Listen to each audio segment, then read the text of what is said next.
هو الذي أرسل رسوله بالهدى ودين الحق ليظهره على الدين كله وكفى بالله شهيدا۔ محترم سامعین و ناظرین، السلام علیکم ورحمۃ اللہ وبرکاتہ۔ گزشتہ کلپ میں یہ بات بتلائی گئی تھی کہ ایمان کے 6 اجزاء ہیں، 6 حصے ہیں جن پر ایمان لانا یعنی ان کو دل سے ماننا ہر مسلمان پر لازمی ہے۔ ان 6 اجزاء کی مختلف کلپوں میں تشریح کی جائے گی۔ پہلا جز ایمان باللہ یعنی اللہ تعالیٰ پر ایمان لانا۔ یہاں اس بات کی وضاحت ضروری ہے کہ اللہ تعالیٰ پر ایمان لانے کا کیا مطلب ہے۔ تو یہ بات ذہن میں رکھنا چاہیے کہ اللہ تعالیٰ پر ایمان لانے کا یہ مطلب ہے کہ اللہ کے وجود کو مانا جائے، یعنی اس بات کو مانا جائے کہ اللہ تعالیٰ ہمیشہ سے ہیں اور ہمیشہ رہیں گے، کبھی اللہ تعالیٰ کو زوال نہیں ہے۔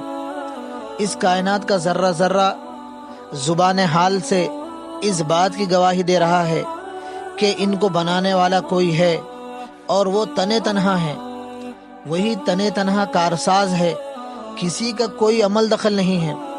وہ رب المشارق والمغارب ہے، زمین و آسمان اسی کے ہیں، چاند و سورج اور دن و رات کا نظام اسی کے اشارے پر منحصر ہے، موت و حیات اسی کے قبضے میں ہے، عزت اور ذلت دینے والا وہی ہے، رزق وہی دیتا ہے، کھیتیاں وہی اگاتا ہے، وہی سب کی سنتا ہے، وہی حاجت روا ہے، لوگوں کی ضروریات کی تکمیل کرنے والا ہے۔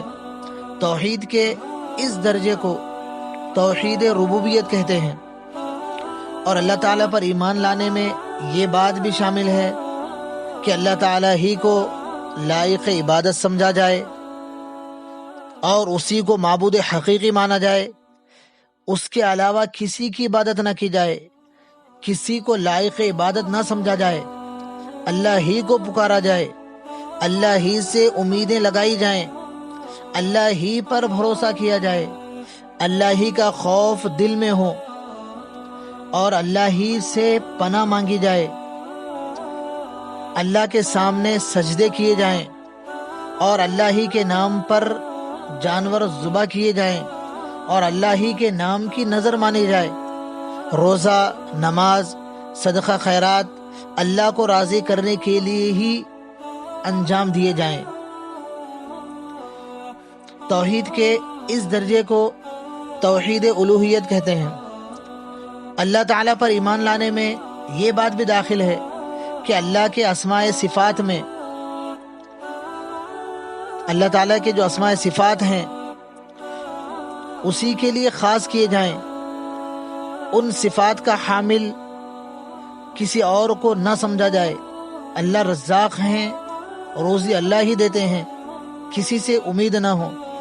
شافع، شفا دینے والے اللہ ہی ہیں، شفا کی امید کسی اور سے نہ ہو۔ خالق اللہ ہی ہیں، پیدا کرنے والے اللہ ہی ہیں، اولاد اللہ ہی سے مانگی جائے۔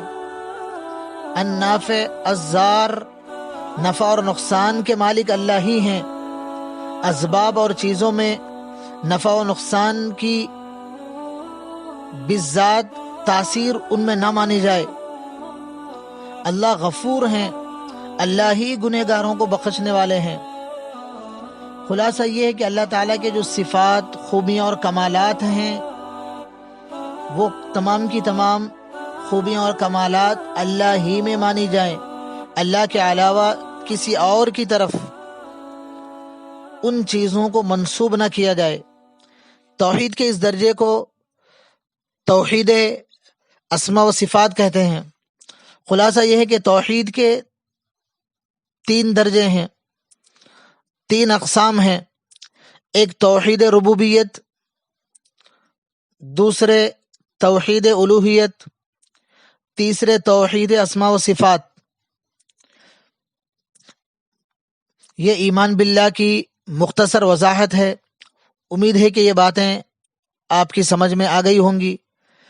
اللہ تعالیٰ سے دعا ہے کہ اللہ تعالیٰ ہم سب کو ایمان کامل نصیب فرمائے۔